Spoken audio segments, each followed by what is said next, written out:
Hello dear students, I am Ranu Malviya, your science teacher. So in the last class, I have given you the work related to the chapter 8, in which I told you to draw the structure of cell, and I have given you the work related to the labeling of every small organism present in the cell. तो यहाँ पे आप लोगों ने सारे नाम लिख चुके थे और देख चुके थे कि इसमें क्या क्या प्रेजेंट होता है सेल के अंदर, और सेल एक्चुअली होता किस तरीके का है ये आपको थोड़ा एक बेसिक आइडिया लगा ही होगा। तो आज हम थोड़ा सा स्टार्ट करेंगे चैप्टर नंबर 1 के, और मैंने आप लोगों को ये चैप्टर में सेल के डिफरेंट टाइप के जो कहना चाहिए आकार होते हैं या साइज़ होते हैं, शेप होते हैं, उसके बारे में भी मैं आप लोगों को बोल चुका था। तो ये भी आप लोगों ने ड्रॉ किया था। चलिए यहाँ पर आज हम डिस्कशन स्टार्ट करते हैं इसका फटाफट। तो आर ऑल सेल्स सिमिलर, क्या सारी सेल्स सिमिलर होती है ये हम देखेंगे। यहाँ पे हमें पता चलेगा कि कैसे कैसे सेल्स के डिफरेंट टाइप्स होते हैं, किस तरीके की सेल्स होती है। चलिए स्टार्ट करते हैं। Cell are of different shapes and size. हाँ, amoeba is a single celled animal, ये सिंगल सेल एनिमल होते हैं, है ना। It does not have a definite shape, ये डेफिनेट शेप में नहीं होती है, डिफरेंट शेप होते हैं इसके।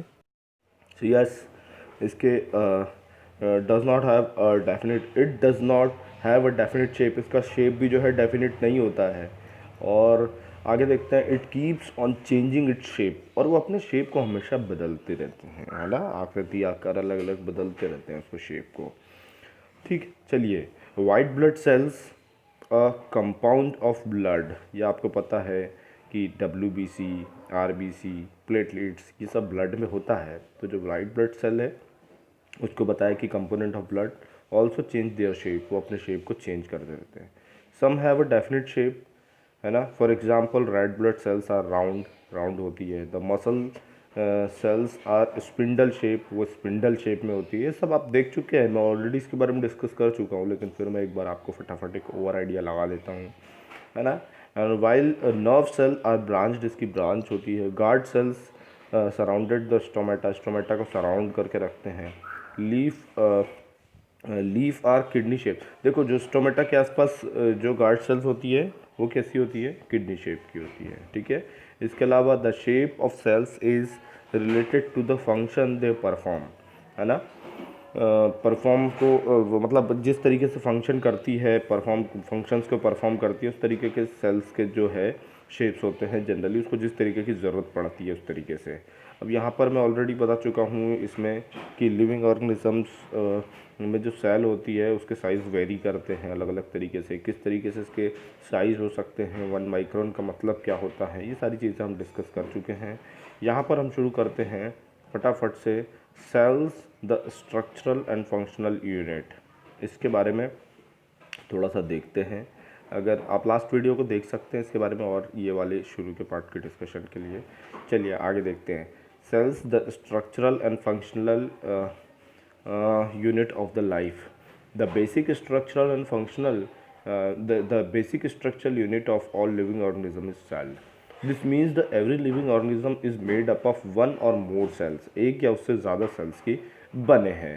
Organisms such as bacteria, bacteria, है ना, ये क्या है, ये तो सिंगल सेल है।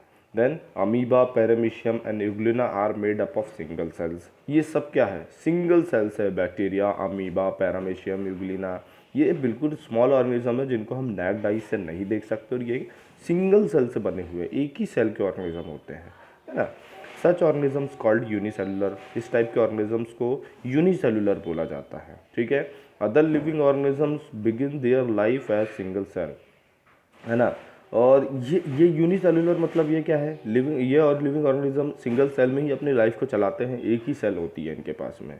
और single cell fertilized egg cell, देखो अच्छा एक चीज़ और, यहाँ पर इन लोगों ने इस लाइन को बोला, इसका मतलब क्या है कि अदर लिविंग ऑर्गेनिजम्स जो है वो अपनी लाइफ को जो शुरू करते हैं वो सिंगल सेल से ही शुरू करते हैं। हर लिविंग ऑर्गेनिज्म सिंगल सेल से ही शुरू होगा, फिर धीरे धीरे वो सेल को डेवलप करेगा, बढ़ाता जाएगा अपने। लेकिन कई ऐसे हैं जो लाइफ टाइम पूरी अपनी लाइफ भर एक ही सेल के होते हैं, है ना। तो सिंगल सेल से शुरू होते हैं और फिर उसके बाद में वो धीरे धीरे सेल डिवीजन कहते हैं, वो बड़ी क्लासेस में आप पढ़ेंगे। सेल डिवीजन के थ्रू क्या होता है, एक सेल दूसरी सेल को जन्म देती है, फिर वो सेल्स और 2-4 सेल्स को जन्म, इस तरीके से सेल डिवीजन होता है ना। जो मेन सेल होती है वो मदर सेल कहलाती है और उससे डिवाइड होकर के जो दूसरी सेल बनती है उसको डॉटर सेल बोला जाता है, ठीक है। तो इस तरीके से सेल्स मतलब डिवाइड होती है, उसको सेल डिवीजन बोला जाता है इस फुल प्रोसेस को। चलिए, तो other living organisms begin their life as a single cell, वो सिंगल सेल से ही अपनी लाइफ को शुरू करेंगे। A single fertilized egg cell multiplies into millions of the cell to form a new organism. देखिए यही बोला, एक सिंगल सेल जो एक एग जो होता है वो सिंगल सेल ही होता है ना। वो धीरे धीरे करके मिलियंस ऑफ सेल्स को बनाता है और उससे ऑर्गेनिज्म बनता है, ठीक है। Such organisms are called multicellular organism. इस तरीके के ऑर्गेनिज्म को मल्टी सेलुलर ऑर्गेनिजम्स बोला जाएगा, है ना। Yes.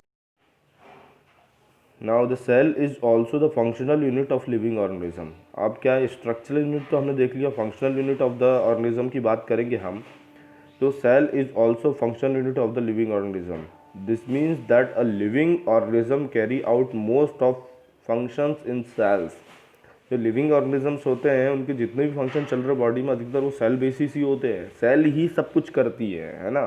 For example the enzymes that digest food are produced by the cell of digestive glands, है ना। जो एंजाइम्स है दैट डाइजेस्ट फूड, फूड को डाइजेस्ट करने का काम करते हैं, वो क्या करते हैं, वो प्रोड्यूस होते हैं। ये एंजाइम कहाँ से प्रोड्यूस होंगे, तो डाइजेस्टिव ग्लैंड्स जो होती है बॉडी में, जैसे लीवर हो गया, है ना, या फिर आपकी स्टोमक हो गया, इससे जो जूस सीक्रेट हो रहे हैं वो सब कहाँ से आ रहे हैं, सब उनकी सेल्स से ही आ रहे हैं।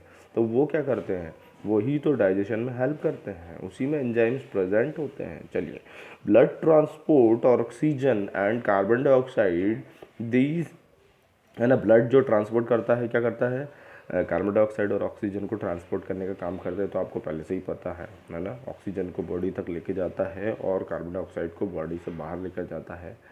ये कौन करता है, ये ब्लड ही करता है। These gases bind to the red blood cells. अब ये कहाँ पर गैस होती है, तो रेड ब्लड सेल्स में बाइंड हो जाती है, आपको पता है ऑलरेडी। ऑक्सीजन बाइंड होती है, कार्बन डाइऑक्साइड बाइंड होती है, वो रेड ब्लड सेल के साथ ही होती है, जो बॉडी के अंदर तक जाती है और बॉडी के बाहर तक आती है gases, and transported to the every part of the body.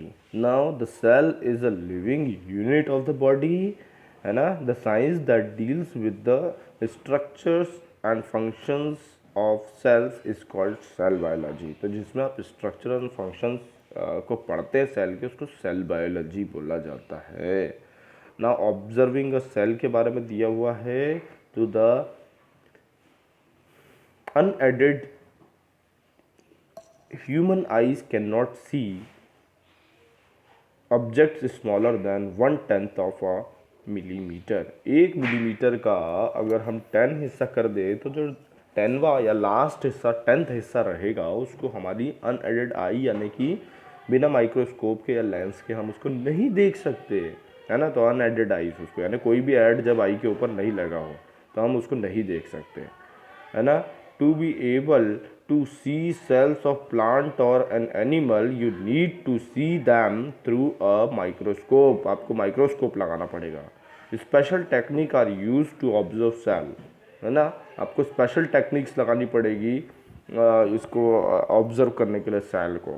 To observe cell of the outermost layer of a leaf. अगर आपको सेल की outermost layer of the cell देखनी है ना, so a small section has to be peeled. आपको, है ना, एक स्मॉल सेक्शन निकालना पड़ेगा किसी भी चीज़ का, है ना। However to observe the inner cell of the leave, इससे आपको मतलब किस तरीके से आप ऑब्जर्व करें। सो स्टेम और रूट की आप एक स्मॉल सी पतली सी झिल्ली निकालिए और फिर उसको आपको माइक्रोस्कोप में रखना पड़ेगा। A very thin section is taken by cutting the plant part with a sharp blade. Sharp blade से उसको काटना है।